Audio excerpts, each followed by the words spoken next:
Halo, assalamualaikum warahmatullahi wabarakatuh. Aku kali ini bikin video ya, sebenarnya sama kayak beberapa video aku yang lain, cuman ini video singkat aja karena kebetulan kemarin ada pasien aku yang tanya, dilalah bertanyaannya itu menggunakan singkatan, dan sedangkan aku nggak pernah menggunakan singkatan ya dalam istilah ini. Yaitu apa yang disingkat, yaitu LDR, let down reflex. Masya Allah, aku sampai bertanya, apa itu LDR mama? Kok aku nggak tahu apa itu LDR? Oh ini Bu Bit, LDR itu let down reflex. Oh Masya Allah, tabarakallah. Dimaksud klienku ini atau let down reflex ini itu refleks keluarnya ASI. Nah, ada beberapa ibu yang berbeda ya, kenapa gitu ya. Kok bisa dia let down refleksnya itu ada jeda 10 menit gitu ya. Nah itu bagaimana untuk meningkatkan let down refleks tersebut? Nah itu pertanyaannya.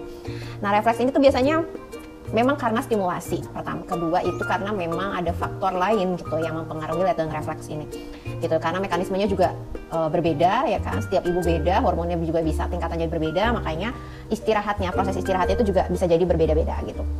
Nah, untuk DBF sama pumping itu juga bisa berbeda ya. Karena apa? Kalau DBF itu kan dia pola alami.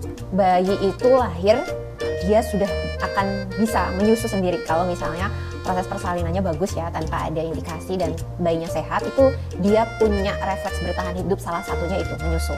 Nah, refleks bertahan hidupnya ini yang bisa kita bilang pola alaminya dia, karena dia sudah tahu gitu ya, kalau nyusu tuh harus apa gitu, area mulutnya itu dia sudah tahu dia harus apa. Paling kita yang sedikit-sedikit menyesuaikan gitu ya, memperbaiki sedikit-sedikit gitu ya untuk lebih optimal saat dia DBF. Nah inilah yang paling alami dan paling efektif untuk meningkatkan, mempertahankan, menjaga asupan atau supply atau keluaran ASI.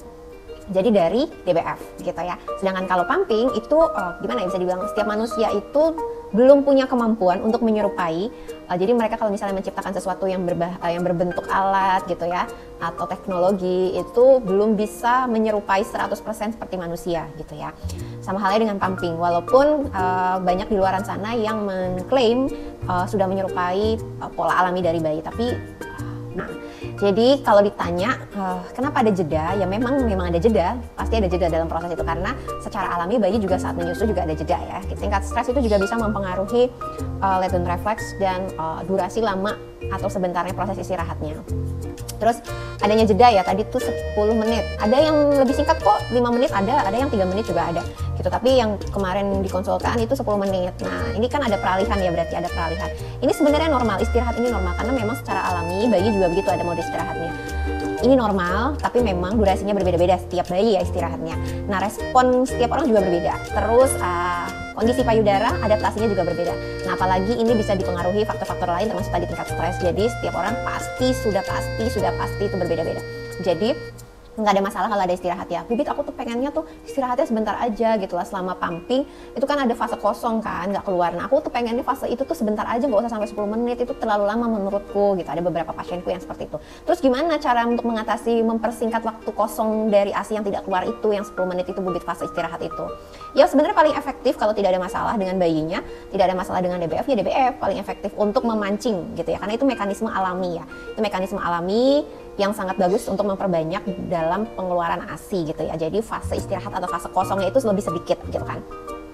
DBF gitu. Tapi kalau aku nggak DBF gimana? Ya berarti ada yang lain yang perlu ditambahkan atau diperhatikan. Kayak misalnya pola makan gitu ya.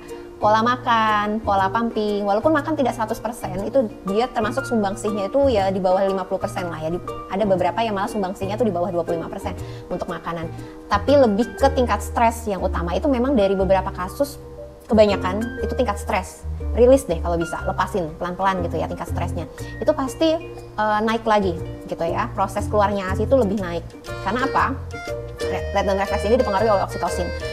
Kalau oksitosinnya keblok, otomatis ASI-nya juga akan seret gitu keluarnya. Walaupun terproduksi terus, tapi keluarnya seret gitu. Kalau oksitosinnya keblok, makanya kan ada orang yang bilang, aku happy saat makan Bubit gitu. Makanya makanan yang enak, makanan yang bergizi itu bikin naikin mood kan, good food, good mood. Nah itu bisa jadi gitu ya. Tapi nggak semua orang ke situ. Ada yang aku lebih bisa rilis stres tuh saat jalan-jalan. Boleh jalan-jalan, nggak harus jauh gitu ya.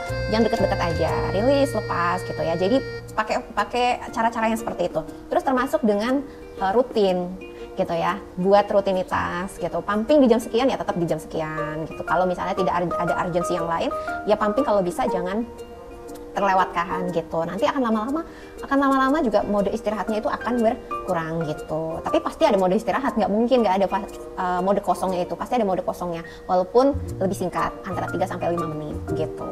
Terus apakah teknik itu mempengaruhi? Teknik pumping mempengaruhi? Di satu ibu mungkin tidak pengaruh, mungkin di ibu lain pengaruh. Jadi memang setiap ibu itu berbeda-beda. Setiap manusia berbeda, setiap ibu itu berbeda juga. Jadi jangan disamakan, jangan dibandingkan gitu ya. Karena punya keunikannya sendiri-sendiri. Jadi kalau misalnya kemarin beberapa klienku aku ajarin tekniknya. Jadi ini sebenarnya power pumping ya, bukan pumping santai. Kalau pumping santai itu biasanya aku sarankan kan untuk ibu-ibu yang memang tidak pure di ASI gitu ya, lebih dominan di susu formula, itu pumping santai. Tapi kalau memang yang untuk ngejar supply-nya yang banyak gitu ya, mau nggak mau power pumping. Nah, power pumping ini nggak bisa durasi yang pendek-pendek. Pasti ada salah satu durasi yang panjang. Entah itu di mode massage kah atau di mode expression kah.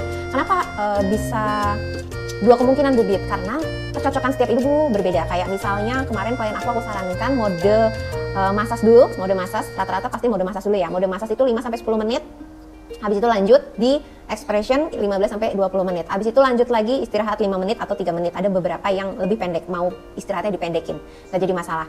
Cuman ya itu, lihat lagi kondisi payudara, kondisi puting itu harus dilihat dulu ya. Mau istirahat sebentar nggak jadi masalah, yang penting kondisi payudara bagus gitu ya. Selanjutnya ada yang berbeda saat aku kasih kayak begitu. Bubit aku nggak cocok teknik bubit. Aku cocoknya mode masasnya lebih lama. Berapa menit? 20 menit. Aku mode masas 20 menit, baru di mode expressionnya 5-10 menit. Nah, tapi ada juga yang cocok dibalik lagi. Mode masasnya lebih singkat, mode expressionnya lebih lama. Ada yang seperti itu. Nggak jadi masalah sebenarnya, kan teori hanya sekedar teori atau teknik hanya sekedar teknik. Yang penting prakteknya. Selama prakteknya kita coba itu dia lebih optimal dibanding teori yang satunya, nggak jadi masalah. Kalau misalnya bisa dikombinasiin, diganti-ganti juga nggak jadi masalah gitu ya. Yang penting rutinitasnya tetap terjaga gitu. Nah, tadi ya karena kecocokan ya. Jadi kalau misalnya dibandingkan, tolong dengan sangat jangan dibandingkan, karena setiap ibu berbeda gitu, setiap anak berbeda gitu, kebutuhan nutrisi gizi setiap anak berbeda gitu ya. Oke, jadi itu normal ya, istirahat itu ASI tidak keluar di 5-10 menit itu nggak jadi masalah, karena memang seperti itu gitu ya. Yang penting kita kan sesuai dengan kebutuhan dan asupan nutrisi bayi, itu yang terpenting gitu ya. Jadi jangan disamakan antara ibu satu dengan ibu yang lain, bisa jadi berbeda. Oke, sekian dari aku, makin panjang makin semerawut nanti ya. Diputer-puter soalnya, diulang-ulang terus. Terima kasih. Wassalamualaikum warahmatullahi wabarakatuh. Sampai ketemu di video selanjutnya.